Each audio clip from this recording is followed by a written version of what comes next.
All right, everybody, welcome back. And today, for our Advanced Network Management class, we're going to be studying Module 10 Network Management.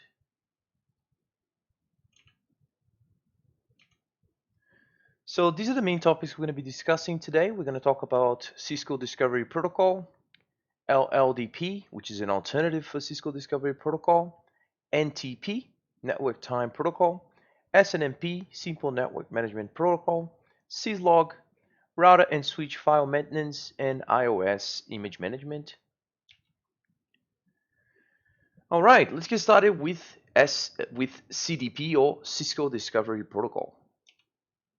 So Cisco Discovery Protocol is a layer 2 protocol which basically allows Cisco devices to communicate with each other and to basically find out about each other's existence. So these devices, they are usually connected.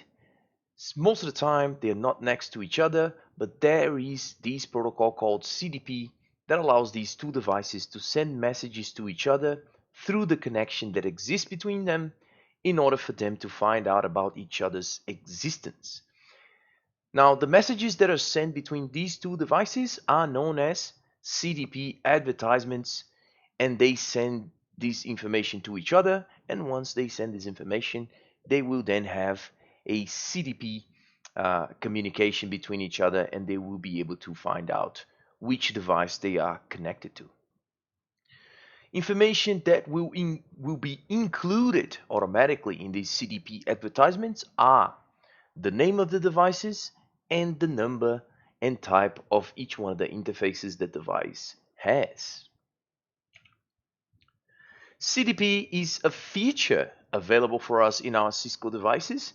CDP can be enabled on an interface per interface basis, or CDP can also be enabled globally in the device itself. To find out if our CDP has been enabled already, we can just execute a simple command show CDP, and this will basically tell us if the device has CDP already enabled or not.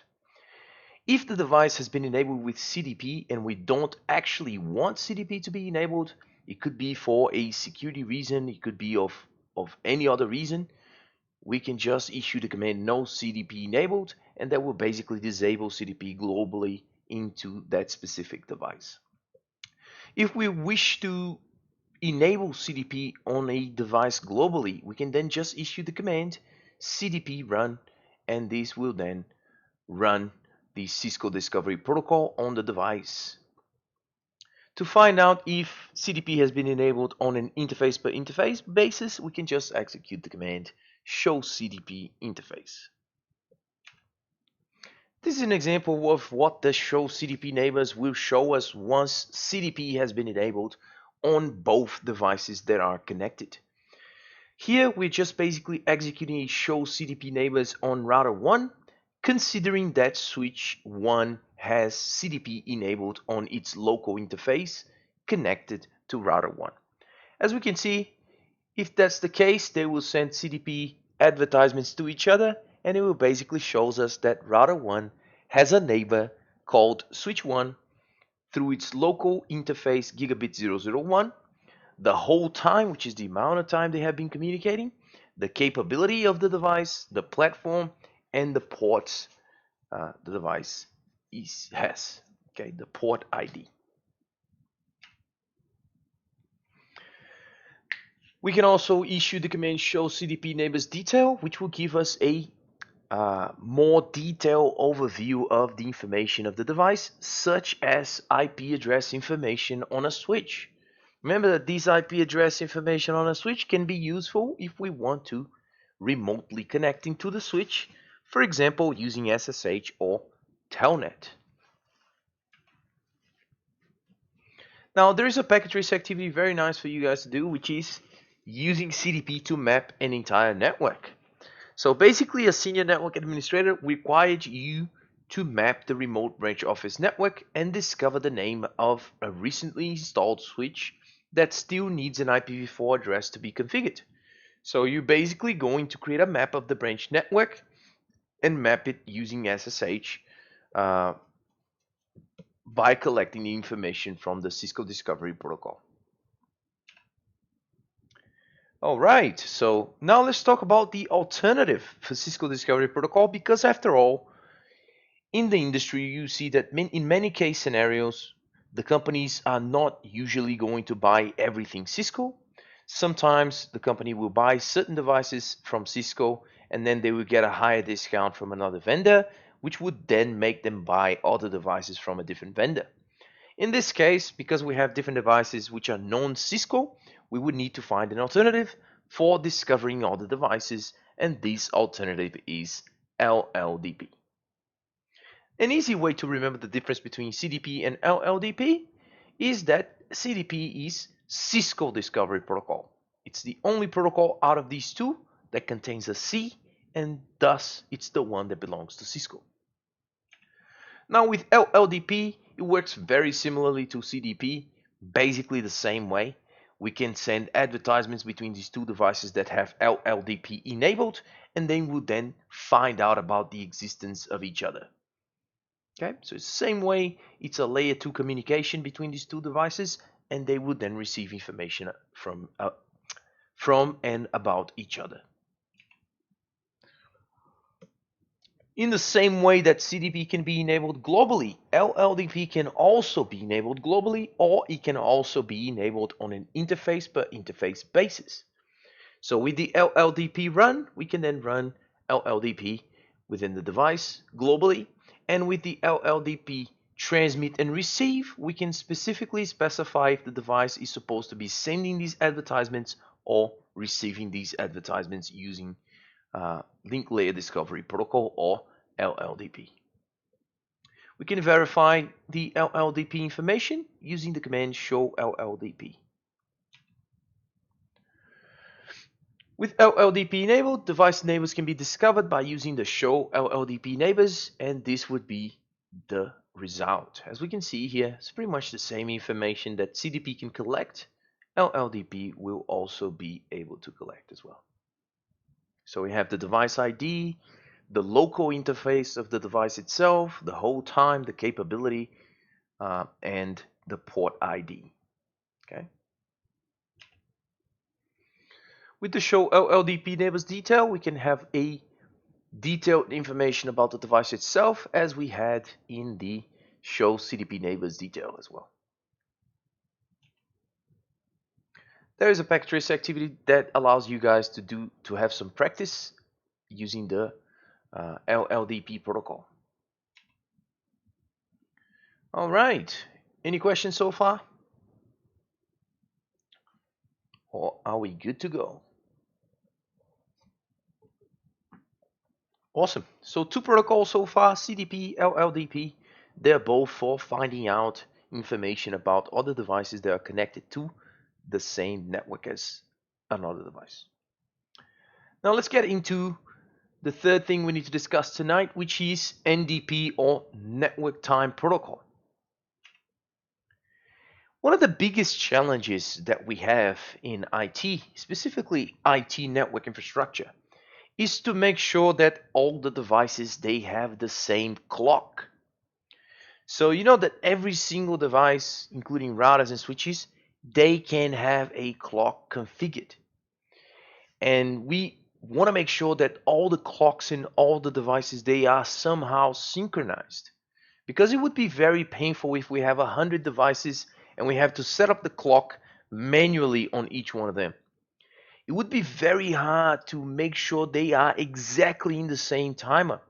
Because after all, once you update the timer in one router and you have to update the timer in another router, the clock, they would be out of sync already. So it would be very hard to do a task such as this. To the rescue, we have the Network Time Protocol, which basically allows us to select a source of all these network time information, and this source of all the network time information, as we will see further down the line, is called a stratum 0 device, which is the reference clock. All the other devices will then synchronize the information about the clock from this authoritative clock, which is the stratum 0 clock. This stratum 0 clock could be another router, it could be another switch, it could be a server, it could be pretty much anything which will be the reference of our clock, the reference of our time, the reference of our date and time as well. If you don't remember how to set a clock on a Cisco device, on a router or a switch, it's very simple. You just need to be in privilege exact mode, and you then execute the command clock set, and then we'll be setting out the clock with the date if we want to. All right? This is the format. So you specify clock set. This is the time in 24-hour format, followed by the month of the year, the date of the year, and the year itself. Right? And the reason why it's like this, because remember in the United States where everything which is Cisco has been created, and I have just recently found out that Cisco actually stands for San Francisco. And I was like, boo, this blows my mind. All right. So there you go.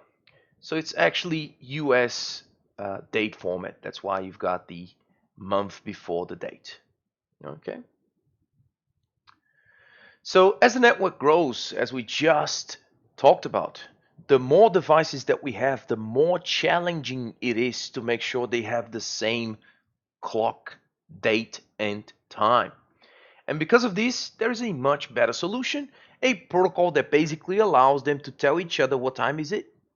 Okay?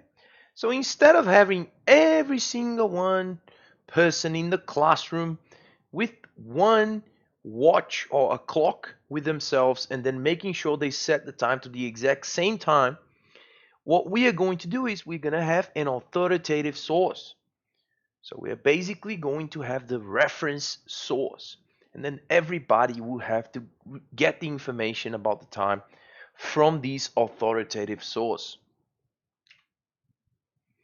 Now, NTP works in a hierarchical system of time sources, as we already discussed. The stratum 0 is where everything begins. It's the reference of everything. It's the reference timer. It's the reference clock. Okay? So pretty much everybody else should follow the trend, should follow the clock, should follow the information collected from the stratum 0 device or the reference. Okay? Now the maximum hop count is 15. Stratum 16 is the lowest stratum level. It indicates that a device is unsynchronized. So if you are synchronizing a device from an authoritative source, you can synchronize another device to this device. But then you will be moving up the stratum level. And basically means if you have over 15 people that are learning from each other, you just assume that there's some kind of loss of information along the way because you have all of these different people telling each other about this. So you're not going to trust that information. So the closer you are to stratum 0, the better. So it's better to always try to synchronize your device to an authoritative source, which is the stratum 0 device. So stratum 0 is the authoritative time source. High precision timekeeping devices assumed to be accurate and with little or no delay with them. Okay. Stratum 1, they are basically the ones that are collecting the information from the stratum 0 devices, so they're basically receiving the information from the source. And then you have stratum 2 and lower, which is basically referring to the ones that are learning from each other, okay, in a hierarchical fashion. One interesting thing here is that NTP also allows the time servers on the same stratum level to be configured as a peer with each other to make sure that the accuracy of times can be maintained between them. Alright, so now that we learn how NTP works, how do we configure it? So one thing that we can do is verify the clock information on the device. Very simple command, show clock detail. In this device here, we know it's 8:55, 10 seconds, and even the milliseconds are displayed as well. This is the time zone where this device is located, and this is the date of the week, day of the week. This is the month of the year. This is the day of the month, and this is the year itself. Okay. So here we have time source is user configuration. So that basically means at this moment here, someone has actually configured the clock to be 8:55.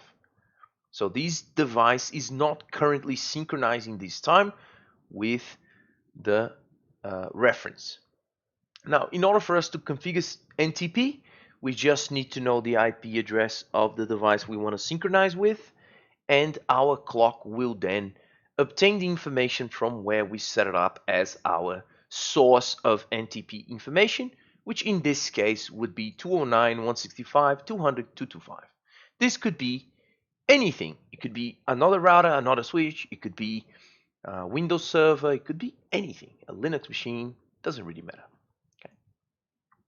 And after that, if we show the clock detail, it's actually going to tell us that the time is 9:01, 34 seconds, 563 milliseconds. The time zone is still the same. The day of the week is the same. The month is the same. The date is the same. And the year is the same. So the only thing that has changed here is the actual time itself. And now we can see that it's synchronized and it's being used NTP as the source of the information. There is another command that allows us to verify NTP, and this command is the show NTP associations and show NTP status. This will basically show us which device we are synchronizing information with. In this case, we have 209.165.200.225. We have all the information, GPS, and it's the first down the line. We have all the deviation information about the clock. Okay. And as we can see here, this is show NTP status. We show which stratum is this device located. So that basically means this router 1 is not learning from a stratum 0 device, which basically means it's not learning from the authoritative source, from the main source of the clock itself, of time itself. Okay. So the clock on S1 can also be configured, and it can be synchronized with R1. Once we do that, because we're now learning the clock from a stratum 2 device, the switch would then become a stratum 3 device, and it's going to be the second down the line receiving the information from the reference clock, which is 209.165.200.225. There is a packet trace activity for you guys to have some fun with that basically tells you to configure NTP on 2 routers and allows some time synchronization. Highly recommend that one. It's very good.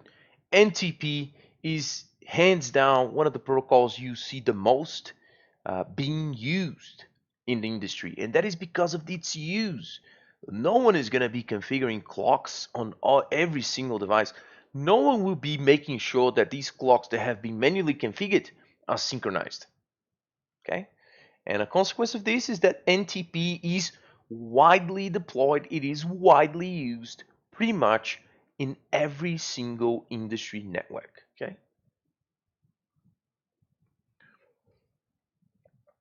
Any questions about NTP?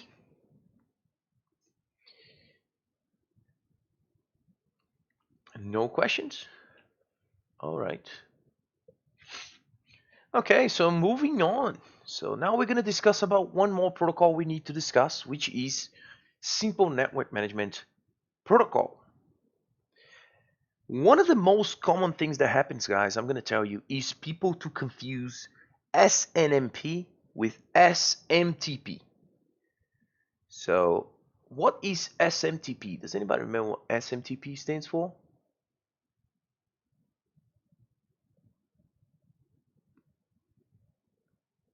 They are completely different things. Okay, so SMTP is Simple Mail Transfer Protocol, and it is to send emails. Okay, so it has nothing to do with SNMP, which is Simple Network Management Protocol.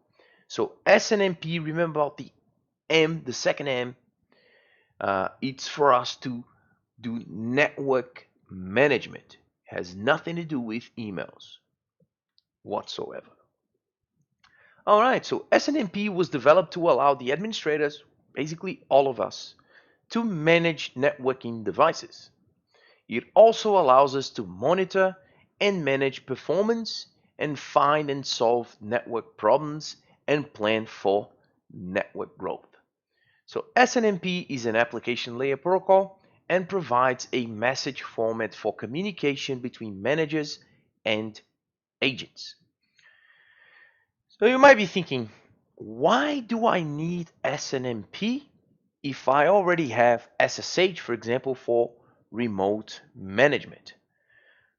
First, you need SNMP because SNMP not only allows us to make changes to the devices as SSH also allows us to do it, but SNMP also allows us to collect information from the device, okay, as well. Okay, these information that we can collect from the device, they can be traps or informs. So you can configure a device that is running SNMP to be periodically sending information to an SNMP server which will be collecting these information. Now the SNMP, Simple Network Management Protocol, consists of three elements: the manager, the agents, and the management information base. The manager will basically be collecting the information from the agents. The agents are the devices configured and running SNMP, which are then sending and receiving messages to the managers. This information that these devices will be sending to the managers, they are stored in a database. This database is called the Management Information Database, or simply MIB. So SNMP defines how management information is exchanged between network management applications and agents. SNMP runs on top of UDP and the port of choice is 161. Agents send SNMP traps, which are also a different type of message that they send to each other, and they are sent through UDP port 162.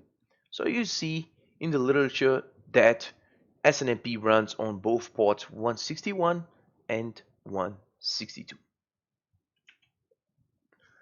So SNMP Manager is part of a network management system, or NMS. So every time you hear this word NMS, it's a network management system. With SNMP, the agent, we can query the agents. We can collect the information from the agents, which could be a router, a switch, a firewall, anything. Okay, so we basically send these messages to each one of these agents asking for information with the get messages. So once we send the get message using SNMP to any of the agents will then send some type of information back to the SNMP manager. We can also use the set messages. With the set messages, we can make configuration changes to the networking devices. Not only ask for information, but make the necessary changes to them. Okay. The SNMP agent is responsible for providing access to the local database, or the MIB, the Management Information Database that we just discussed. Now, the SNMP agents, they reside on management devices and they collect and store information about the device and its operation locally in the Management Information Database. The SNMP manager then uses the SNMP agent to access these information. There are two primary manager requests, the get and set, which we already discussed, but there are also some others as well, including the get request, get next request, get bulk request, get response, and set request. Each one of these will have a different function. The get, you are trying to retrieve some type of information. The set, you are actually trying to make changes to a value which is already stored in the MIB. The SNMP agent responds with an SNMP manager request as follows. So once we send an SNMP get message to a device which is an SNMP agent, this SNMP agent will refer to its management information database and it will then return the necessary information.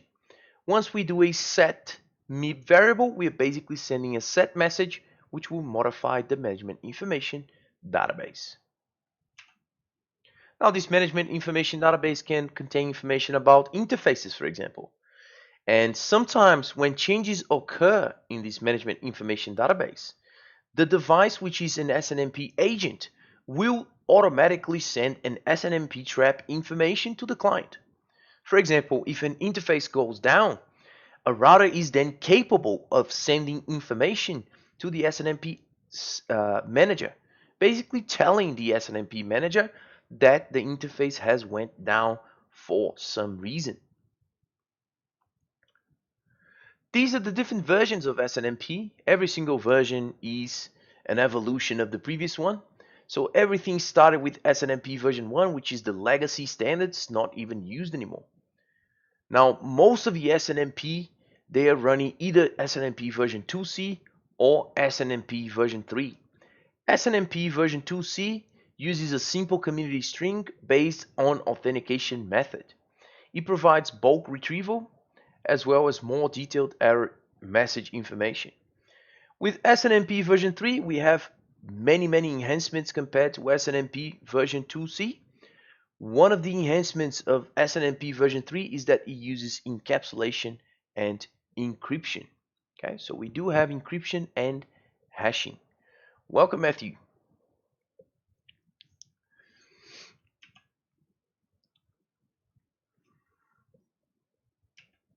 All right.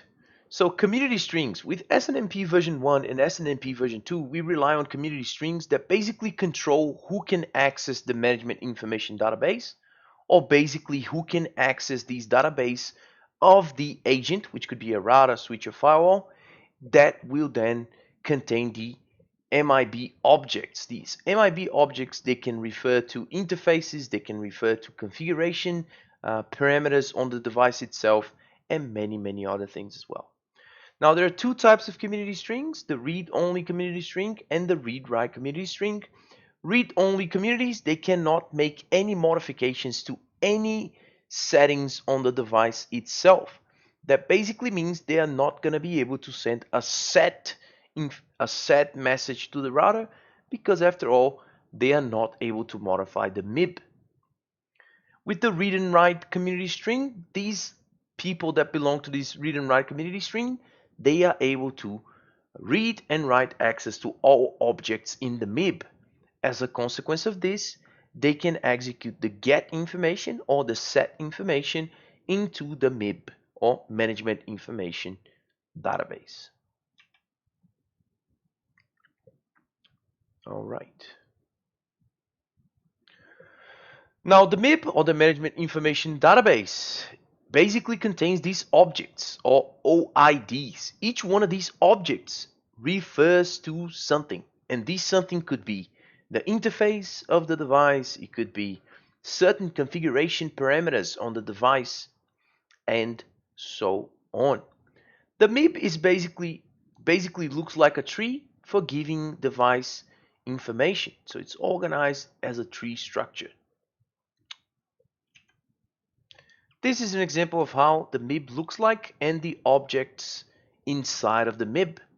So for example, we can have the ISO information, the internet information, private, enterprise, Cisco. All these object IDs, they belong to the MIB, or the management information database, and they refer to some configuration parameter of the router or switch or firewall or whatever device has been configured with SNMP agent function. In this example here, the SNMP can use to observe the CPU utilization over a very long period of time by pooling devices. So every once in a while, we can send a get information to a device which has been configured as an SNMP agent, and this SNMP agent will then report back to the SNMP manager with the information that has been requested. In this example, as we already said, we have our network management system, our Cisco device that has been configured with SNMP manager function, and we are getting information. This is the protocol being used, so SNMP version 2C. The community string followed by the IP address of the device that we are querying, and the object ID number that identifies what is CPU utilization in the management information database. So the SNMP get utility also gives us some insight into the basic mechanisms of SNMP. Okay, so we could basically use these SNMP object navigator as well on the Cisco devices. They can be opened up from the web browser itself. So it's a graphical user interface configured on the manager. There is a lab for you guys to do, understanding how network monitoring works, and some also research work for you guys to do as well. Okay, so now that we already discussed about SNMP, we're going to talk about syslog. So syslog is a protocol that uses UDP port 514 to send event notification messages across IP networks to event message collectors. What is an event? Does anybody have an idea what an event is?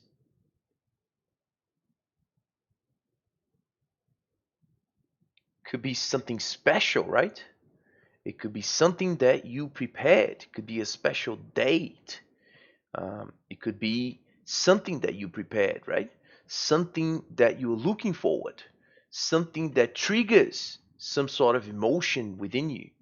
So basically an event is something that happens, something interesting that happens in a device, right? So for example, it is something happening that is of outermost importance for a device. Okay, this is considered to be an event. For example, if an interface of a device goes down, it's an event, right? It's something important for the device. Ideally, the device wants the interface to be up all the time. But if for some reason that interface went down, it should be something of the uttermost importance for the device. And this basically triggers an event. So once an event is triggered, the device can be configured to generate a message. This message that is triggered by an event is called a log. So it's just a log. It's a registration that an event has happened. Something of importance has just happened. All right? So this is basically the log messages. Windows devices, they generate log messages based on certain events that occur. Windows Server machines, they can also generate log messages based on certain events. And they all keep track of all these log messages from within something called the event viewer that you guys have came across at some point, I believe. All right. So within event viewer of a Windows machine, you can basically review all the past logs because there is something called a log history, which is basically all the logs that has happened in a few days, weeks, or even years time. Okay. So the ability to gather these logging information for monitoring and troubleshooting is extremely important because once we're talking about networking devices, these networking devices, they are being triggered all the time. So all the time there is an event happening in a networking device. Okay. A networking device is pretty much on 24/7. Okay. So at some point something will happen in the device which is of huge importance to the device. This will trigger an event. This event will generate a log. The default behavior of a networking device is to generate a local log, right? So you remember when you are configuring a router or switch and out of nowhere you are typing a command and then you get interrupted because it says interface down and you get interrupted in the middle of typing a command. That message is basically a log message that the device has generated because a certain event has happened. Okay. Now, all the devices, they have the default behavior of logging information locally. Of course, there is a huge drawback with this. If we have all the devices generating local logs every single time, If we want to find out information about a specific device, we would have to go into that device configuration and then show all the logs that the device has generated previously. This would be a huge headache in an enterprise environment because we have many, many networking devices. So it wouldn't be feasible for us to go into each one of them individually and find out if an event has happened and if a log has been triggered. What is the solution for this? The solution for this is that we can have a syslog server, which is basically a server that will be storing all the log messages coming from all the networking devices that we have. So what we do is, instead of generating the local logging messages in router 1 and S1, we are going to configure these two devices to send these log messages, these interesting messages that are triggered by events, to a local central repository called the syslog server. Okay, so the syslog server is a central repository for all the log messages from all the networking devices that we have currently. Okay, so that's the main function of the syslog server. And of course, because you have all the information in a central location, it's much better for us to do the analysis of what's going on, to verify everything that's happening, to have an overall overview of the entire network. Okay, so the syslog protocol starts by sending system messages and debug output to a local logging process, as we already discussed. We can configure the devices to send it to a server. We just need to specify the IP address of the server that these syslog messages will be stored. These messages, they are basically created when a certain event happened in the device. These events, they are categorized by the severity level. The severity level will basically tell us how critical this event is to the health of the device. These are the categories and these are the levels. You need to know it's from level 0 all the way to 7. And you need to know that they are in order of emergency. So we have emergency, alert, critical error warning, notification, information, and debugging. Okay, so of course level 0 is of the uttermost importance because it would be an emergency. Okay, so a device has shut down, or maybe there is a power supply failure in a modular device, or so on and so forth. Something that basically caused the system, the entire system, to be unstable. We also have alert messages that basically tells us we need an immediate action, critical messages, which basically tells us the device is in critical condition, error condition, warning. We have notifications, which is basically normal information, informational messages, and debugging messages. So this is the list of all the severity levels for all different types of events that can happen in a networking device.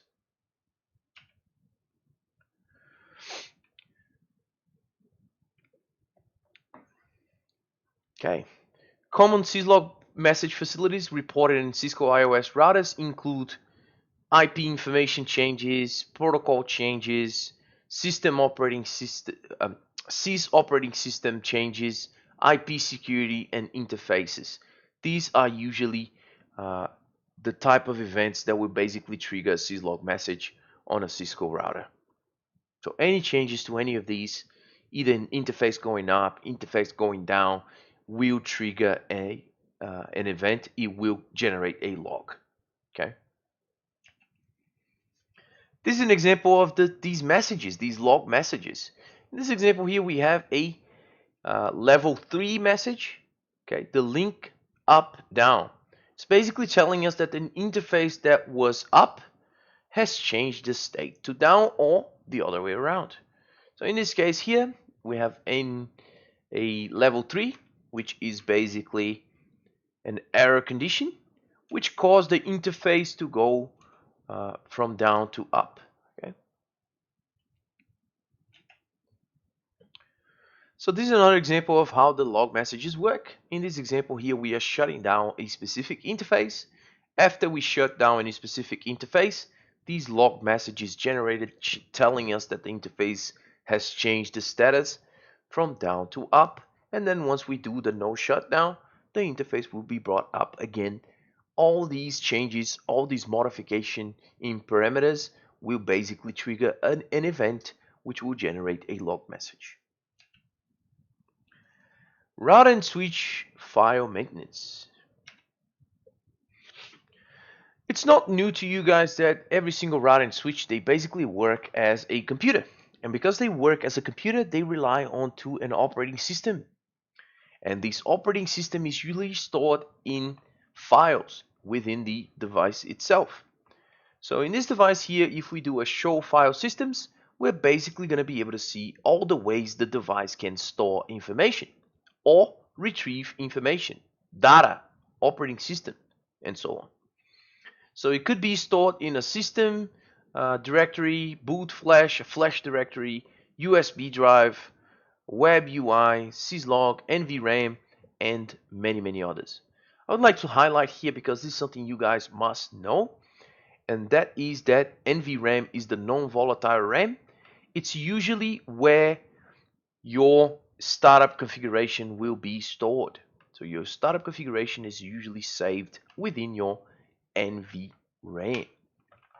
The iOS, in contrast, is usually stored in the flash drive. Okay, within your flash, it's where your iOS is usually stored. So this is an example of the dir, which will basically list all the directories that we have. Okay, all the permissions. You see this? If you studied Linux before, you know each one of these symbols and what they mean. Read, write, execute, if it's a directory or if it's a file itself. So if it's a directory, you have a D in the beginning. If it's read, write, execute, you will have the letters. If you don't have execute, you just have a dash. Okay? So it's just a Linux way of understanding the access to certain files and folders. Now, if we do a cd nvram, we can change directory to nvram. We can do a pwd to show the directory contents. Okay. Now, in terms of the file system, that's the commands we can verify the file systems of the device. For a switch, basically the same thing as for a router. Alright, so it's not new to you guys that we can use a text file to basically back up a device configuration. We can just copy and paste from a terminal emulator and paste it into a txt file. That will basically be a way for us to store the configuration on the device because the device configuration is basically comprised of a few commands that we type in to a device. All right. There are also other ways we can actually store device configuration, not only using a txt file. We can use, for example, a TFTP server where we can then copy and paste this configuration of the device into the server itself. By the way, this server can be another device, another router, for example. So you can have one router storing the configuration for all the other routers, or you can have a server managing all the configuration files. This is how a device looks like. If you look into a router or one of the new switches that we have at CIT, they will most likely have a USB port. This USB port can be used for a USB flash drive where we can also store configuration files and also iOS images that we can use to update the router or the switch. This is another way we can copy the running configuration to a USB flash drive. So if we have a USB flash drive, chuck it in, save the config, and that's all we need to do. Of course, we need to make sure the device has enough space in it for us to save the file. We can also do the other way around. We can retrieve the configuration files from the USB flash drive. We just need to invert the sequence. So instead of doing a copy config to the flash drive, we do the opposite and we do a copy USB flash into the config. Password recovery. What do we do when we have a router or switch with a password that we don't know? Most of the switches, they have the cease LED, and they also have the cease button. The cease button actually allows us to reset an entire switch configuration by holding it for over 15 seconds. That will basically wipe all the contents of the NVRAM on a switch. However, everything is a bit more complicated on a router because we don't actually have a button on the router to set the configuration on a Cisco router.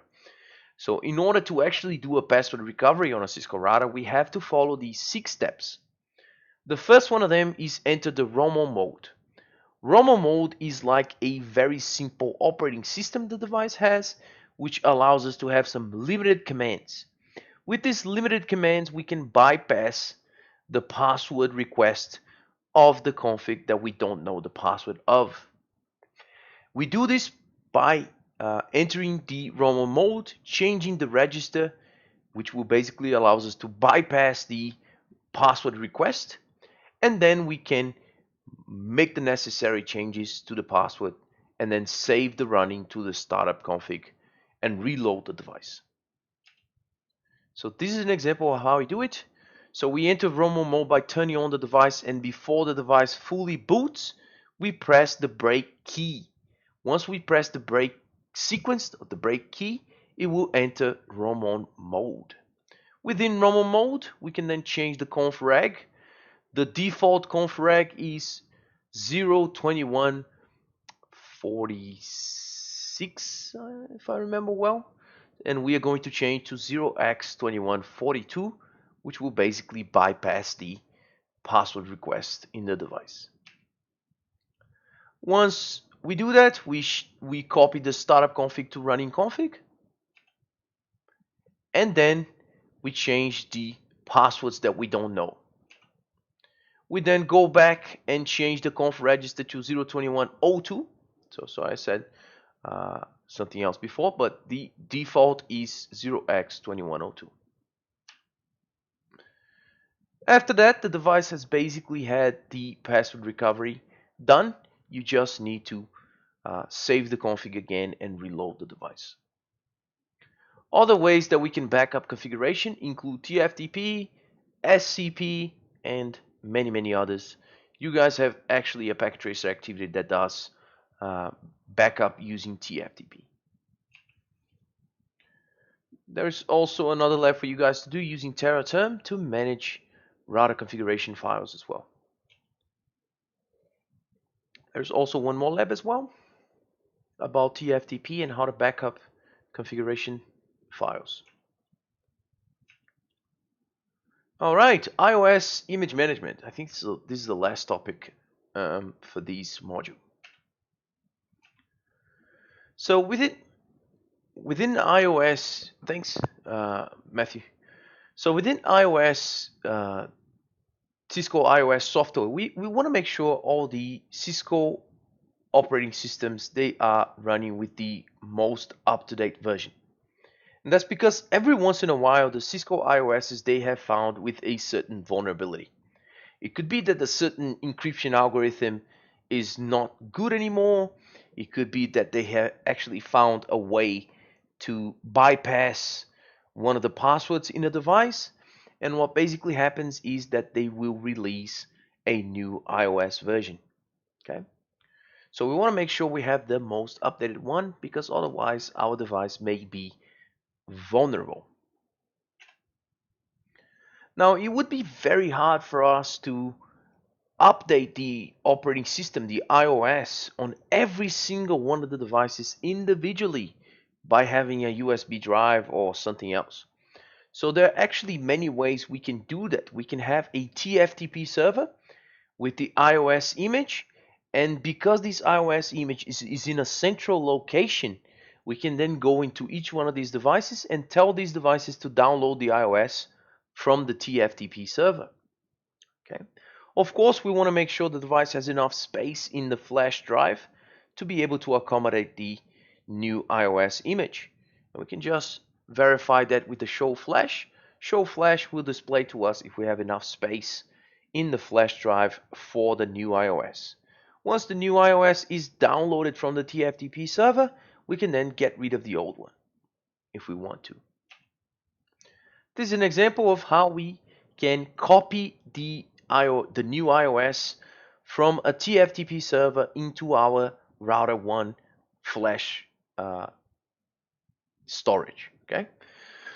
So once we do the copy TFTP flash, we are then asked what is the IP address of the TFTP server that is storing the iOS image.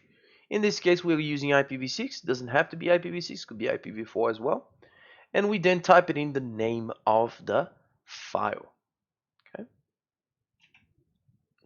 We can also do the opposite, by the way. We can copy the flash iOS that we have into a TFTP server. So we can potentially use one of the devices to generate a golden image, which is an image that we know is working, to a TFTP server where all the other devices will be then retrieving this iOS image.